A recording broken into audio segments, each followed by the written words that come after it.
নমস্কাৰ ছাত্ৰ ছাত্ৰীসকল, আশা কৰোঁ তোমালোক কুশলে আছা। মই তাপসজ্যোতি কলিতা। আজি আমি আৰম্ভ কৰিবলৈ ওলাইছোঁ 10ম শ্ৰেণী ভূগোলৰ ৩য় অধ্যায় পৃথিৱীৰ ভূগোলৰ ২য় খণ্ড। এইটো খণ্ডত আমি অধ্যয়ন কৰিম পৃথিৱীৰ মহাদেশসমূহৰ অৱস্থিতি আৰু তাৰ সেই মহাদেশসমূহৰ বৈশিষ্ট্য। প্ৰথম খণ্ডটিত তোমালোকে অধ্যয়ন কৰিলা পৃথিৱীৰ চমু পৰিচয় আৰু মহাসাগৰসমূহৰ বৈশিষ্ট্য। আৰু পাঠটি আৰম্ভ কৰাৰ আগতে মই ক'ব বিচাৰিছোঁ যে তোমালোকক সকলো ধৰণৰ প্ৰতিযোগিতামূলক পৰীক্ষাৰ বাবে তৈয়াৰ কৰি ৰাখিবলৈ আমাৰ ইউটিউব যোগে এই প্ৰচেষ্টা। গতিকে তোমালোকে আমাৰ channel Disha for you subscribe কৰিবা। আৰু যিহেতু আমি সদায় বিভিন্ন বিষয়ত নতুন নতুন ভিডিঅ' আপলোড কৰোঁ, গতিকে তোমালোকে বেল আইকনটো দবাই দিবা যাতে কোনো নতুন ভিডিঅ' আহিলে তোমালোকে ন'টিফিকেশ্যন পোৱা। আৰু ভাল লাগিলে এই ভিডিঅ'টো শ্বেয়াৰ কৰি দিবা। গতিকে আজি আমি পাঠটি আৰম্ভ কৰোঁ। মহাসাগৰসমূহৰ আলোচনাৰ পিছত এতিয়া আমি মহাদেশসমূহৰ অৱস্থিতি আৰু ভৌগোলিক বৈশিষ্ট্যৰ বিষয়ে এটি চমু আলোচনা কৰিম। তোমালোক ইতিমধ্যে মই জনাইছোঁৱে যে পৃথিৱীৰ প্ৰায় ৬৬% ভূখণ্ড উত্তৰ গোলাৰ্ধত অৱস্থিত। সৰ্বমুঠ 7খন মহাদেশৰ ভিতৰত দক্ষিণ আমেৰিকাৰ বৃহৎ অংশ এটা আৰু আফ্ৰিকাৰ কিছু অংশ, অষ্ট্ৰেলিয়া বা অচেনিয়া মহাদেশ আৰু এণ্টাৰ্কটিকা অঞ্চলৰ বাহিৰে বাকী অংশখিনি বা বাকী ভূখণ্ড আমি উত্তৰ গোলাৰ্ধত অৱস্থিত। এই মহাদেশসমূহৰ সীমাসমূহ মূলতে প্ৰাকৃতিক উপাদান যেনে নদ, নদী, সাগৰ, মহাসাগৰ আদিৰে নিৰ্ধাৰণ কৰে। উদাহৰণস্বৰূপে ইউৰোপ আৰু আফ্ৰিকা মহাদেশৰ মাজৰ সীমা ভূমধ্য সাগৰ আৰু এছিয়া আৰু আফ্ৰিকা মহাদেশৰ মাজৰ সীমা লোহিত সাগৰ বা ৰেড চি সাগৰে নিৰ্ণয় কৰিছে। আনহাতে ইউৰোপ আৰু এছিয়া মহাদেশৰ মাজৰ সীমা প্ৰাকৃতিকভাৱে ইউৰাল পৰ্বতমালাই নিৰ্ধাৰণ কৰে। আকৌ উত্তৰ আমেৰিকা আৰু দক্ষিণ আমেৰিকাৰ মাজৰ সীমা পানামা খালে নিৰ্ধাৰণ কৰে। তোমালোকে জানাই যে পৃথিৱীৰ ভূখণ্ড বিভিন্ন পৰ্বত, সমভূমি, নদ, নদী, মালভূমি আদিৰে পৰিপূৰ্ণ আৰু এইসমূহৰ বাবে পৃথিৱীৰ উপৰিভাগত বিভিন্ন অঞ্চলত বিভিন্ন আমি জলবায়ু পাওঁ, বিভিন্ন ধৰণৰ বৈশিষ্ট্যসমূহ পাওঁ। এই বৈশিষ্ট্যসমূহৰ সলনি হোৱাৰ লগে লগে আমি কৃষিকাৰ্যত বিভিন্নতা দেখা পাওঁ। আমি আন অৰ্থনৈতিক কাৰ্যসমূহত বিভিন্নতা দেখা পাওঁ। আৰু এই বৈশিষ্ট্যসমূহৰ বিভিন্নতাৰ লগে লগে এই স্থানসমূহত জনসংখ্যাৰ যিটো বিতৰণ তাতো আমি বিভিন্নতা দেখা পাওঁ। এতিয়া আমি পৃথিৱীৰ 7খন মহাদেশত বৈশিষ্ট্যসমূহ আলোচনা কৰিম। প্ৰথমে আমি এছিয়া মহাদেশৰ লৈছোঁ। এছিয়া মহাদেশ পৃথিৱীৰ সৰ্ববৃহৎ মহাদেশ। এই পৃথিৱীৰ স্থলভাগৰ প্ৰায় 30% আৱৰি আছে। এছিয়া মহাদেশ মূলতঃ উত্তৰ গোলাৰ্ধত অৱস্থিত। ইয়াৰ অৱস্থিতি উত্তৰে 78 ডিগ্ৰী উত্তৰ অক্ষাংশৰ পৰা দক্ষিণে 1 ডিগ্ৰী উত্তৰ অক্ষাংশলৈ আৰু পশ্চিমে 25 ডিগ্ৰী পূব দ্ৰাঘিমাৰ পৰা পূবে 170 ডিগ্ৰী পশ্চিম দ্ৰাঘিমালৈ পাওঁ। এছিয়া মহাদেশৰ উত্তৰে উত্তৰ মহাসাগৰ, দক্ষিণে ভাৰত মহাসাগৰ, পূবে বেৰিং প্ৰণালী আৰু প্ৰশান্ত মহাসাগৰ আৰু পশ্চিমে লোহিত মহাসাগৰ, ছুৱেজ খাল, ভূমধ্য মহাসাগৰ, কেকাছ পৰ্বতমালা, কেস্পিয়ান সাগৰ, ইউৰাল নদী আৰু ইউৰাল পৰ্বতমালাই আগুৰি আছে। 2014 বৰ্ষৰ অনুমানিক তথ্য এটা অনুসৰি এছিয়া মহাদেশৰ জনসংখ্যা প্ৰায় 430 কোটি আৰু এই জনসংখ্যা পৃথিৱীৰ মুঠ জনসংখ্যাৰ 3/5 আৰু এই জনসংখ্যা এছিয়া মহাদেশত থকা 51খন দেশত বিতৰণ হৈ আছে। এছিয়া মহাদেশত থকা বিভিন্ন উল্লেখযোগ্য পৰ্বত শ্ৰেণীসমূহ হৈছে ইউৰাল পৰ্বতমালা, মধ্য অংশত পূব পশ্চিমকৈ বিস্তৃত পৃথিৱীৰ সৰ্বোচ্চ হিমালয় পৰ্বতমালা, কাৰাকৰম পৰ্বতমালা, কুনলুন পৰ্বতমালা, টিয়েনচান পৰ্বতমালা, আৰাৱালী পৰ্বতমালা আদি। হিমালয় পৰ্বতমালাৰ অন্তৰ্গত এভাৰেষ্ট হৈছে পৃথিৱীৰ উচ্চতম শৃংগ। ইয়াৰ উচ্চতা হৈছে 8,848 মিটাৰ। আনহাতে কাৰাকৰম পৰ্বতমালাৰ অন্তৰ্গত গডউইন আষ্টিন বা মাউণ্ট কেটু হৈছে পৃথিৱীৰ দ্বিতীয় উচ্চতম শৃংগ। ইয়াৰ উচ্চতা হৈছে প্ৰায় 8,611 মিটাৰ। এছিয়া মহাদেশত থকা কিছুমান উল্লেখযোগ্য মালভূমি হৈছে তিব্বত মালভূমি, চাইবেৰিয়ান মালভূমি, মংগোলীয় মালভূমি, আৰৱ মালভূমি, ইৰাণ মালভূমি আদি। এছিয়া মহাদেশত থকা বিভিন্ন পৰ্বত আৰু মালভূমিসমূহৰ পৰা বিভিন্ন বহুতো সৰু ডাঙৰ নৈ বৈ আহিছে। উল্লেখযোগ্য নদীসমূহৰ ভিতৰত মহাদেশখনৰ প্ৰায় দক্ষিণ মধ্য অংশত থকা সিন্ধু, গংগা আৰু ব্ৰহ্মপুত্ৰ, উত্তৰ অংশত থকা ইয়েনিচি, অবি আৰু লেনা, পূব অংশত থকা আমুৰ, হুৱাংহো, য়েংজে, কিয়াং আৰু চিকিয়াং, আৰু দক্ষিণ পূবত থকা নৰ্মদা, তাপ্তি, মহানদী, গোদাবৰী, কৃষ্ণা, কাবেৰী, ইৰাৱতী, মেকং আদি। এছিয়া মহাদেশত বহুতো সৰু ডাঙৰ হ্ৰদো আছে। ইয়াৰ ভিতৰত বালখাছ, বৈকাল, চিল্কা, চম্বৰ, ডাল, পুলকিত আদি উল্লেখযোগ্য। এছিয়া মহাদেশত পোৱা উল্লেখযোগ্য মৰুভূমিসমূহ হৈছে গোবি মৰুভূমি, থৰ মৰুভূমি আৰু আৰৱ মৰুভূমি। এছিয়া মহাদেশৰ বৈশিষ্ট্যৰ পিছত আমি ইউৰোপ মহাদেশৰ বৈশিষ্ট্যলৈ আহিছোঁ। ইউৰোপ মহাদেশ এছিয়াৰ উত্তৰ পশ্চিম সীমান্তত অৱস্থিত। এই মহাদেশখনৰ সম্পূৰ্ণ উত্তৰ গোলাৰ্ধতে অন্তৰ্গত। ই উত্তৰে ৭১ ডিগ্ৰী উত্তৰ অক্ষাংশৰ পৰা দক্ষিণে ৩৬ ডিগ্ৰী উত্তৰ অক্ষাংশলৈ আৰু পশ্চিমে ১০ ডিগ্ৰী পশ্চিম দ্ৰাঘিমাৰ পৰা পূবে ৬৫ ডিগ্ৰী পূব দ্ৰাঘিমালৈ বিস্তৃত। ইয়াৰ মাটিকালি পৃথিৱীৰ প্ৰায় ৭.৩% আৱৰি আছে। উল্লেখযোগ্য যে আটলাণ্টিক মহাসাগৰত অৱস্থিত ব্ৰিটিছ দ্বীপপুঞ্জ, আয়াৰলেণ্ড, আইচলেণ্ড, স্কটলেণ্ড, ভূমধ্য সাগৰত থকা ক্ৰিট, চিচিল, মাল্টা, চৰ্দিনিয়া, কৰ্চিকা আৰু বেলিয়াৰিক দ্বীপপুঞ্জ, উত্তৰ মহাসাগৰত থকা গটলেণ্ড, এলাণ্ড, নাভায়া, জেমাইয়া, চেডেলবাৰ্ড আৰু গ্ৰীণলেণ্ড ইউৰোপ মহাদেশৰ অন্তৰ্গত। ইউৰোপ মহাদেশখনক উত্তৰে উত্তৰ মহাসাগৰ, দক্ষিণে ভূমধ্য সাগৰ, কাস্পিয়ান সাগৰ, কৃষ্ণ সাগৰ বা ব্লেক চি, পূবে এছিয়া মহাদেশ আৰু পশ্চিমে আটলাণ্টিক মহাসাগৰে আগুৰি আছে। অৰ্থাৎ ইউৰোপ মহাদেশখনক তিনিফালৰ পৰা সাগৰ মহাসাগৰে বেৰি আছে। প্ৰকৃতিগতভাৱে ইউৰাল পৰ্বতমালা আৰু ইউৰাল নদীয়ে ইউৰোপ মহাদেশ আৰু এছিয়া মহাদেশক পৃথক কৰি ৰাখিছে। ইউৰোপ মহাদেশত মুঠ ৪৬খন দেশ আছে। ভূপ্ৰাকৃতিকভাৱে ইউৰোপ মহাদেশখনক আমি বহলভাৱে দুটা ভাগত ভাগ কৰিব পাৰোঁ। ইয়াৰ উত্তৰ অংশটো অৰ্থাৎ পশ্চিম ফ্ৰান্সৰ উপকূলৰ পৰা পূবত ইউৰাল পৰ্বতশ্ৰেণী পৰ্যন্ত প্ৰায় সমতল, আৰু দক্ষিণ অংশটো স্পেইনৰ পৰা কৃষ্ণ সাগৰলৈ অৰ্থাৎ ব্লেক চিলৈ পৰ্বত, পাহাৰ, মালভূমি আদিৰে যথেষ্ট ওখৰা মোখৰা। দক্ষিণ ইউৰোপৰ পৰ্বতশ্ৰেণীৰ ভিতৰত আল্পছ, পাইৰেনিছ, কাৰ্পেথিয়ান, ককেচাছ আদি উল্লেখযোগ্য।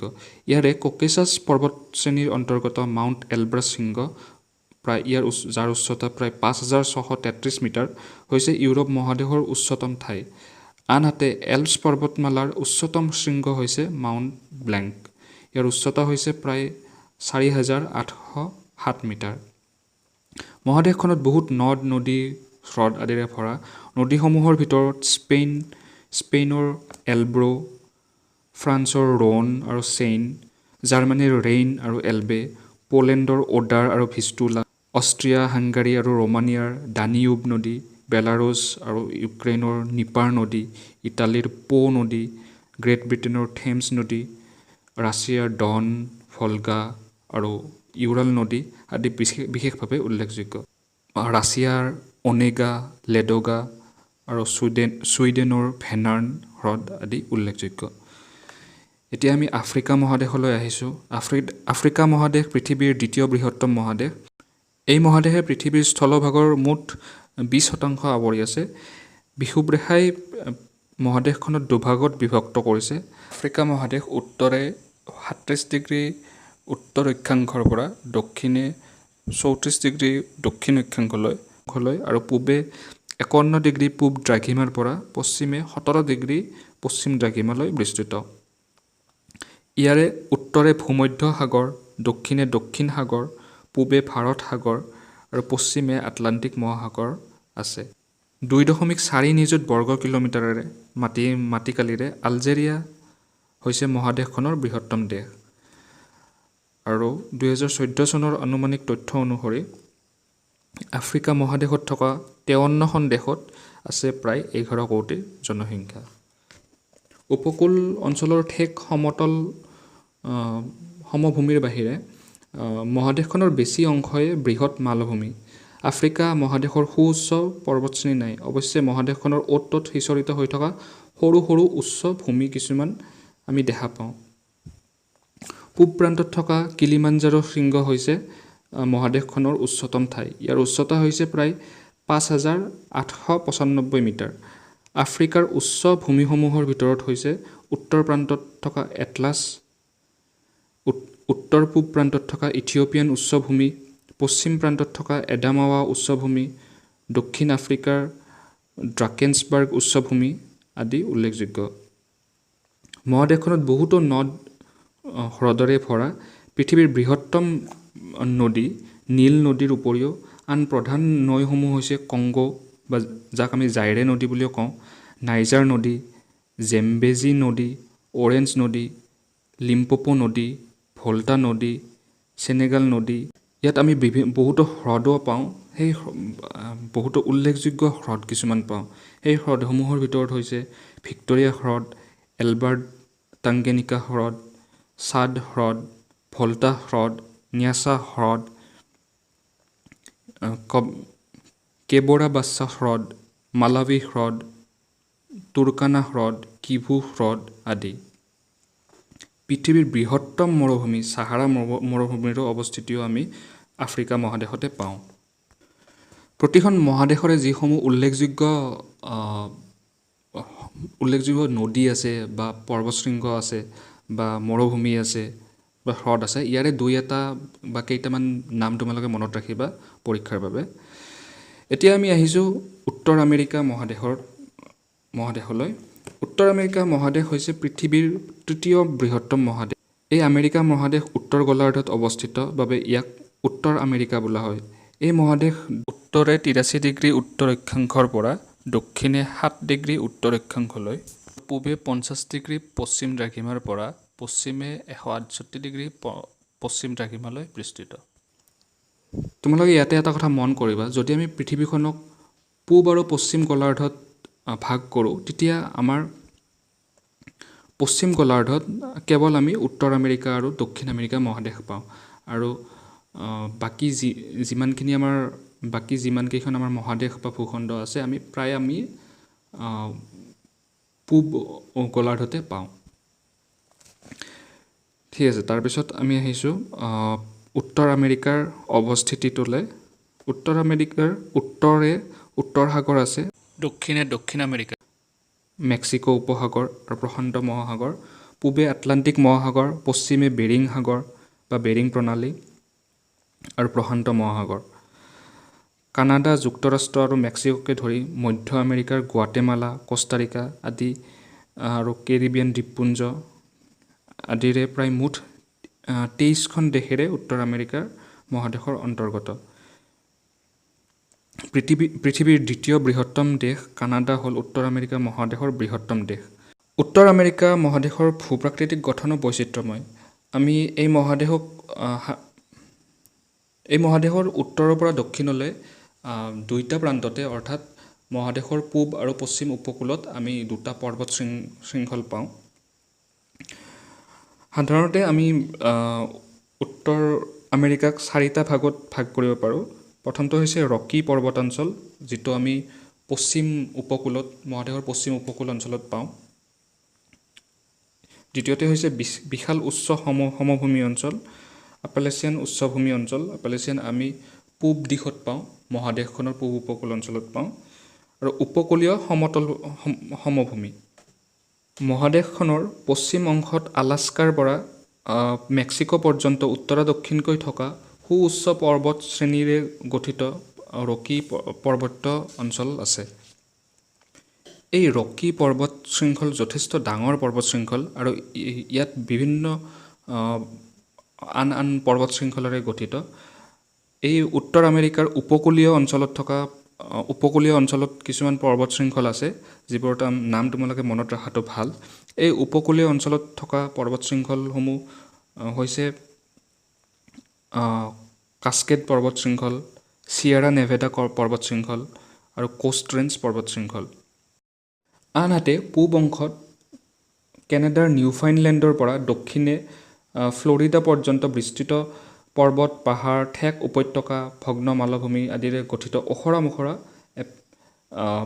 ভূমিকে আমি এপেলেচিয়ান পৰ্বত শৃংখল বা এপেলেচিয়ান উচ্চভূমি বুলি কওঁ। এই অঞ্চলত এঘেনি পৰ্বতমালা আৰু ব্লু ৰিজ পৰ্বতমালা আছে। এপেলেচিয়ান উচ্চভূমিৰ পূবে আটলাণ্টিক মহাসাগৰৰ উপকূলীয় অংশত, উত্তৰে নভেষ্টিয়াৰ পৰা দক্ষিণে পানামালৈ এক বিস্তৃত উপকূলীয় সমতল ভূমি আছে। মহাদেশখনৰ পশ্চিম উপকূল অংশত এখন ঠেক কেলিফৰ্ণিয়া উপকূলীয় সমভূমি আছে। ইয়াৰোপৰি মহাদেশখনৰ উত্তৰ, দক্ষিণ পূব আৰু পশ্চিম অংশত অজস্ৰ সৰু বৰ দ্বীপ আছে। উত্তৰ আমেৰিকাৰ সবাতোকৈ উচ্চতম পৰ্বত শৃংগ হৈছে মেকিনলে পৰ্বত শৃংগ। ইয়াৰ উচ্চতা প্ৰায় ৬,১৯৪ মিটাৰ। ই সংযুক্ত যুক্তৰাষ্ট্ৰৰ এলাস্কা ৰাজ্যত অৱস্থিত, এলাস্কা অঞ্চলত অৱস্থিত। উত্তৰ আমেৰিকা মহাদেশত বহুতো নদ, নদী, হ্ৰদ আছে। নৈসমূহৰ ভিতৰত মিচৌৰী, মিছিছিপি, য়াকুম, মেকিনজি, কলোৰাডো, কলম্বিয়া আদি নদী উল্লেখযোগ্য। আনহাতে হ্ৰদসমূহৰ ভিতৰত প্ৰধান হ্ৰদসমূহ হৈছে ছুপেৰিয়ৰ, হিউৰন, মিচিগান, এৰি, অন্টাৰিঅ'। এই 5খন হ্ৰদক আমি গ্ৰেট লেকছ বুলি এই 5খন হ্ৰদ জনাজাত। ইয়াৰ উপৰিও গ্ৰেট স্লেভ, গ্ৰেট বিয়াৰ, গ্ৰেট চল্ট আদি হ্ৰদো উল্লেখযোগ্য। মহাদেশখনৰ দক্ষিণ পশ্চিম অঞ্চলত কলোৰাডো নামৰ এখন মৰুভূমি সদৃশ্য অঞ্চল আছে। এতিয়া আমি আহিছোঁ দক্ষিণ আমেৰিকা মহাদেশলৈ। ইয়াৰ অৱস্থিতি আমি উত্তৰে 12 ডিগ্ৰী উত্তৰ অক্ষাংশৰ পৰা দক্ষিণে 55 ডিগ্ৰী দক্ষিণ অক্ষাংশলৈ আৰু পূবে 35 ডিগ্ৰী পশ্চিম দ্ৰাঘিমাৰ পৰা পশ্চিমে 81 ডিগ্ৰী পশ্চিম দ্ৰাঘিমাৰ মাজত পাওঁ। এই মহাদেশখনৰ আকৃতি এটা উভতা ত্ৰিভুজৰ দৰে, অৰ্থাৎ ইয়াৰ উত্তৰ অংশটো যথেষ্ট বহল আৰু দক্ষিণ অংশটো অতি ঠেক। মহাদেশখনৰ মুঠ মাটিকালি পৃথিৱীৰ মুঠ মাটিকালিৰ প্ৰায় 12%। দক্ষিণ আমেৰিকাৰ উত্তৰে উত্তৰ আমেৰিকা আৰু কেৰিবিয়ান সাগৰ, দক্ষিণে দক্ষিণ মহাসাগৰ, পূবে আটলাণ্টিক মহাসাগৰ আৰু পশ্চিমে প্ৰশান্ত মহাসাগৰে আগুৰি আছে। Brazil, Colombia, Argentina, Venezuela, Ecuador আদি প্ৰায় 12খন দেশেৰে গঠিত হৈছে দক্ষিণ আমেৰিকা। আৰু ইয়াৰে ব্ৰাজিল হৈছে বৃহত্তম দেশ। দক্ষিণ আমেৰিকাত আমি সুউচ্চ পৰ্বত শৃংগৰ পৰা মৰুভূমিলৈ, সমভূমিৰ পৰা মালভূমিলৈ সকলো ধৰণৰ ভূ অৱয়ব আমি দেখা পাওঁ। ইয়াৰ দক্ষিণ আমেৰিকাৰ পশ্চিম অংশত উত্তৰা দক্ষিণকৈ একদম পানামা যোজকৰ পৰা হৰ্ণ অন্তৰীপলৈ অৰ্থাৎ কেপ হৰ্ণলৈ সুউচ্চ পৰ্বতমালাৰে আগুৰি আছে। এই পৰ্বতমালাক আমি এণ্ডিজ পৰ্বতমালা বুলি জানো। আৰু এই এণ্ডিজ পৰ্বতমালা হৈছে পৃথিৱীৰ দীৰ্ঘতম পৰ্বতমালা। আৰু উচ্চতাৰ ক্ষেত্ৰত ই হিমালয়ৰ পিছতে দ্বিতীয় উচ্চতম পৰ্বতশ্ৰেণী। ইয়াৰে সবাতোকৈ উচ্চতম শৃংগটো হৈছে একানগুৱা পৰ্বত। ইয়াৰ উচ্চতা হৈছে প্ৰায় 7,020 মিটাৰ। মহাদেশখনৰ মধ্যপূব অংশত বিস্তীৰ্ণ ব্ৰাজিলিয়ান মালভূমি অৱস্থিত। আনহাতে এণ্ডিজ পৰ্বতমালাৰ কাষৰীয়া অঞ্চলত উত্তৰ অংশত ইকুৱেডৰ মালভূমি আৰু দক্ষিণ অংশত পাৰানা পেণ্টাগনিয়া মালভূমি আছে। ইয়াৰ উপৰিও মহাদেশখনত বহুতো নদী আছে আৰু এই নদীসমূহৰ ভিতৰত অৰিনিকো, এমাজন নদী, পাৰাগুৱে নদী, উৰুগুৱে নদী আদি বিশেষভাৱে উল্লেখযোগ্য। এই নদীকেইখনে প্ৰায় সমগ্ৰ মহাদেশখনতে বিস্তৃত সমভূমি সৃষ্টি কৰিছে। এই মহাদেশখনতে পৃথিৱীৰ উচ্চতম হ্ৰদ টিটিকাকাও আছে। উল্লেখযোগ্য মৰুভূমিৰ ভিতৰত আটাকামা মৰুভূমি আৰু পাটাগোনিয়া মৰুভূমি অৱস্থিতি পাওঁ। ইয়াৰ পিছত আমি আহিছোঁ অচিনিয়া মহাদেশ। অষ্ট্ৰেলিয়া মহাদ্বীপক কেন্দ্ৰ কৰি দক্ষিণ পশ্চিম প্ৰশান্ত মহাসাগৰত অৱস্থিত নিউজিলেণ্ড, টাছমানিয়া আদি বহুতো সৰু ডাঙৰ দ্বীপপুঞ্জকে লগ লাগি অচিনিয়া মহাদেশ গঠিত হৈছে। এই মহাদেশ সম্পূৰ্ণৰূপে পৃথিৱীৰ দক্ষিণ গোলাৰ্ধত অৱস্থিত।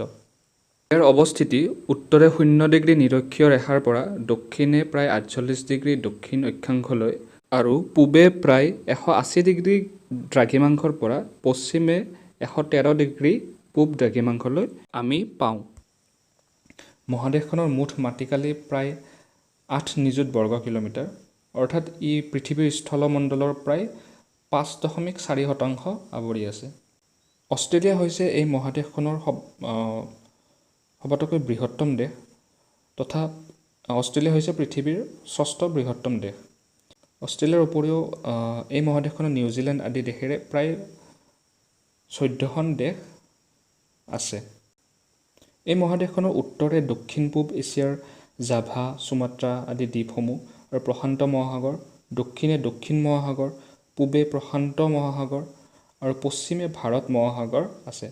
অৰ্থাৎ অচিনিয়া মহাদেশৰ প্ৰধান ভূখণ্ড অষ্ট্ৰেলিয়া আৰু অন্যান্য দ্বীপসমূহৰ চাৰিওফালে প্ৰশান্ত মহাসাগৰ, ভাৰত মহাসাগৰ আৰু দক্ষিণ মহাসাগৰে আৱৰি আছে। অচিনিয়া মহাদেশৰ মূল ভূখণ্ড অষ্ট্ৰেলিয়া এটা প্ৰাচীন মালভূমি। অষ্ট্ৰেলিয়া গণ্ডৱানালেণ্ড, আমি আগতে আলোচনা কৰা গণ্ডৱানালেণ্ডৰ এটা অংশ আছিলে। অষ্ট্ৰেলিয়াৰ পূব অংশটো গ্ৰেট ডিভাইডিং ৰেঞ্জ আৰু স্নোই মাউণ্টেনেৰে সৃষ্টি কৰা উচ্চভূমি অঞ্চল। এই অঞ্চলটোত অষ্ট্ৰেলিয়ান আল্পছ বুলিও জনাজাত। মুৰে আৰু ডাৰ্লিং নদীয়ে অষ্ট্ৰেলিয়াৰ দক্ষিণ পূব অংশত এখন বৃহৎ সমভূমি সৃষ্টি কৰিছে। এই দুখন নদীৰ উপৰিও ফ্লিণ্ডাৰ্ছ, ভিক্টোৰিয়া, সোৱান আদি অষ্ট্ৰেলিয়াৰ প্ৰধান নৈ। অষ্ট্ৰেলিয়াত বিভিন্ন হ্ৰদো আমি পাওঁ। ইয়াৰে উল্লেখযোগ্য কিছুমান হ্ৰদ হৈছে বাৰ্লি, কাৰ্নেজি, মেকে, কেৰী আদি। অষ্ট্ৰেলিয়াৰ পশ্চিম অংশত বিস্তৃত মৰুভূমিৰে আৱৰি আছে। এই মৰুভূমিসমূহৰ ভিতৰত great Victoria desert, great sandy desert, Tanami desert, Simpson desert আদি উল্লেখযোগ্য। অচিনিয়া মহাদেশৰ পিছত এতিয়া আমাৰ হাতত সপ্তম তথা অন্তিমখন মহাদেশ এণ্টাৰ্কটিকা মহাদেশ থাকিলে। এণ্টাৰ্কটিকা মহাদেশৰ বিষয়ে বৰ এটা বিশেষ আলোচনা কৰিবলৈ নাই, যিহেতু এণ্টাৰ্কটিকা মহাদেশখন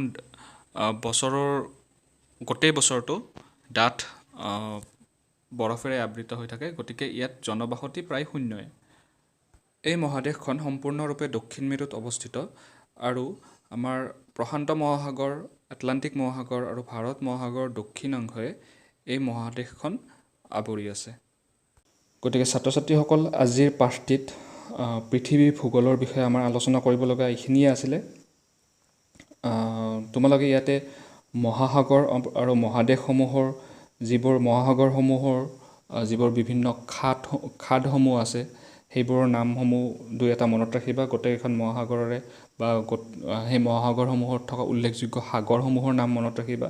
ইয়াৰ উপৰিও মহাদেশসমূহত থকা উল্লেখযোগ্য মৰুভূমিসমূহ, উল্লেখযোগ্য পৰ্বতমালাসমূহ, হ্ৰদ আদি যিবোৰ মই এই পাঠটিত আলোচনা কৰিছোঁ তাৰে দুই এটা নাম মনত ৰাখিবা। গতিকে এইখিনিতে আজি পাঠটি সামৰণি মাৰিছোঁ। তোমালোকে ভিডিঅ'টি ভাল পালে শ্বেয়াৰ কৰিবা আৰু আমাৰ channel Disha for you subscribe কৰিবলৈ নাপাহৰিবা। ধন্যবাদ।